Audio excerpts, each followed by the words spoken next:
Health and beauty ടോക്കിലേക്ക് ഏവർക്കും സ്വാഗതം. ഇന്നത്തെ നമ്മുടെ ചിന്താ വിഷയം സാമ്പത്തിക ഞെരുക്കങ്ങൾ, ആരോഗ്യ പ്രശ്നങ്ങൾ, അപമാന ഭാരങ്ങൾ ഇവയെല്ലാം വരുമ്പോൾ ആത്മഹത്യ ചെയ്യണോ അതോ ജീവിതത്തോട് പൊരുതി ജയിക്കണോ? ആത്മഹത്യ ഒന്നിനും ഒരു പരിഹാരമല്ല.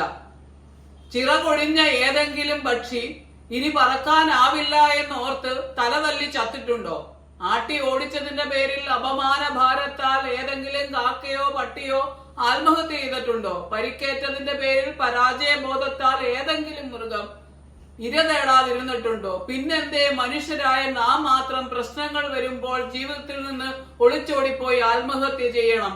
നന്നേ ചെറുപ്പത്തിൽ പലതവണ വീണിട്ടല്ലേ നാം നടക്കാൻ പഠിച്ചത്? പരാജയത്തിന്റെ കയ്പ് നുണഞ്ഞാലും വിജയത്തിന്റെ മാധുര്യം നുകരാമെന്നുള്ള പ്രതീക്ഷ എന്തേ നമ്മെ മുന്നോട്ട് നയിക്കാത്തത്?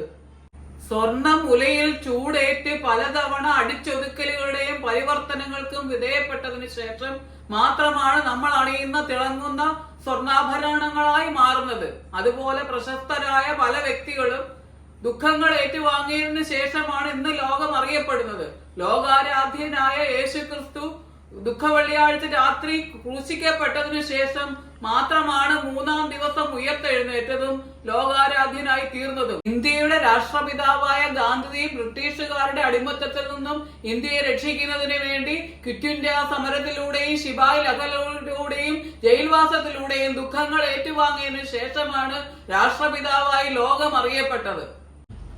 എന്തിനേറെ കൊറോണ കാലത്ത് നമ്മൾ എന്തെല്ലാം അനുഭവിച്ചു. ലോക്ക്ഡൌൺ ആയി, ആരോഗ്യ പ്രശ്നങ്ങളായി, സാമ്പത്തിക ഞെരുക്കങ്ങളായി. നമ്മൾ അതിൽ നിന്നെല്ലാം ഇന്നല്ലെങ്കിൽ നാളെ നമ്മൾ രക്ഷപ്പെടുമെന്നുള്ള പ്രതീക്ഷയിൽ കൊണ്ടല്ലേ നമ്മൾ രക്ഷപ്പെട്ടത്. നമ്മൾ മാസ്ക് വെച്ചു, വാക്സിൻ എടുത്തു, അങ്ങനെ ആരോഗ്യ പ്രശ്നങ്ങളിൽ നിന്നും രക്ഷപ്പെട്ടു. സാമ്പത്തിക ഞെരുക്കങ്ങൾ വന്നപ്പോൾ, നമുക്ക് ജോലിക്ക് പോകാൻ പറ്റാതെ വന്നപ്പോൾ നമ്മൾ എന്ത് ചെയ്തു? ഓൺലൈൻ ഷോപ്പിംഗ് തുടങ്ങി, ഭക്ഷണശാലകൾ വീട്ടിൽ തന്നെ തുടങ്ങി, ഓൺലൈൻ ട്യൂഷൻ തുടങ്ങി, യൂട്യൂബ് തുടങ്ങി, അങ്ങനെ എന്തെല്ലാം കുക്കറി ഷോകൾ നടത്തി. എങ്ങനെ സാമ്പത്തിക ഞെരുക്കങ്ങളിൽ നിന്നും എല്ലാം നമ്മൾ ആ സമയത്ത് രക്ഷപ്പെട്ടു. അന്ന് നമ്മളെ നയിച്ച പ്രതീക്ഷ എന്തേ ഇപ്പോൾ നയിക്കാത്തത്? പ്രശ്നങ്ങൾ വരുമ്പോൾ മനസ്സുകൊണ്ട് അതിനെ ചലഞ്ചായിട്ട് ഏറ്റെടുത്ത് ആത്മാർത്ഥമായി പരിശ്രമിച്ചാൽ ഈ ലോകം നമ്മളോടൊപ്പം നിൽക്കും. ഓരോ പ്രശ്നങ്ങളിലും അതിൽ നിന്ന് രക്ഷപ്പെടാനുള്ള ഒരു മാർഗവും അതിലുണ്ടായിരിക്കും. ആ പ്രകാശത്തെ നമ്മൾ ഒന്ന് ഊതി കത്തിച്ചാൽ മാത്രം മതി.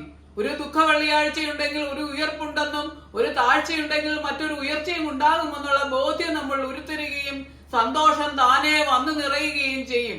അതീവ ദുഃഖത്താൽ ഉണ്ടാകുന്ന ആത്മഹത്യാ പ്രവണതകൾ അങ്ങനെ ഒഴിവാകുകയും ചെയ്യും. ജീവിതത്തിലുണ്ടാകുന്ന ദുഃഖങ്ങളും നിരാശകളും മാത്രം ഓർത്ത് ദിവസങ്ങൾ കരഞ്ഞു തള്ളി നീക്കാതെ കൂടുമ്പോൾ ഇമ്പമുള്ള കുടുംബത്തിൽ നമുക്കും നമ്മെ സ്നേഹിക്കുന്നവർക്കും സന്തോഷം നൽകി ജീവിക്കാം. ആകുലത കൊണ്ട് ആയുസിന്റെ ഒരു മുഴം പോലും നീട്ടാൻ ആവില്ല എന്ന സത്യം മനസ്സിലാക്കി ചെറിയ കാര്യങ്ങളിലും സന്തോഷം കണ്ടെത്താം. പ്രിയരെ, നിങ്ങൾ നിങ്ങളെ തന്നെ കൊല്ലരുത്. നിങ്ങൾ ആത്മഹത്യ ചെയ്യുമ്പോൾ നിങ്ങളെ ആശ്രയിച്ച് ജീവിക്കുന്നവരുടെ സ്ഥിതി എന്താകുമെന്നോ, അവരിലേക്ക് എറിയപ്പെടുന്ന ചോദ്യശരങ്ങൾ എന്തെല്ലാം ആകുമെന്നോ, അവരേൽക്കുന്ന അപമാന ഭാരങ്ങൾ എന്താകുമെന്നോ നിങ്ങൾ ചിന്തിച്ചിട്ടുണ്ടോ? നിങ്ങൾ നിങ്ങളെ പറ്റി മാത്രം ചിന്തിക്കാതെ അവരെ കൂടി ഒന്ന് ചിന്തിക്കൂ. കുറ്റങ്ങളും കുറവുകളും പറഞ്ഞ് താഴ്ത്തുന്ന ടോക്സിക് ആയിട്ടുള്ള പേഴ്സൺസിനെ, ആൾക്കാരെ അകറ്റി നിർത്തി മനസ്സിൽ സച്ചിന്തകൾ കൊണ്ട് നിറച്ച് വാക്കുകൾ ഹൃദ്യമാക്കി ഒറ്റയ്ക്ക് പോരാടി ജയിക്കുക. നന്ദി, നമസ്കാരം.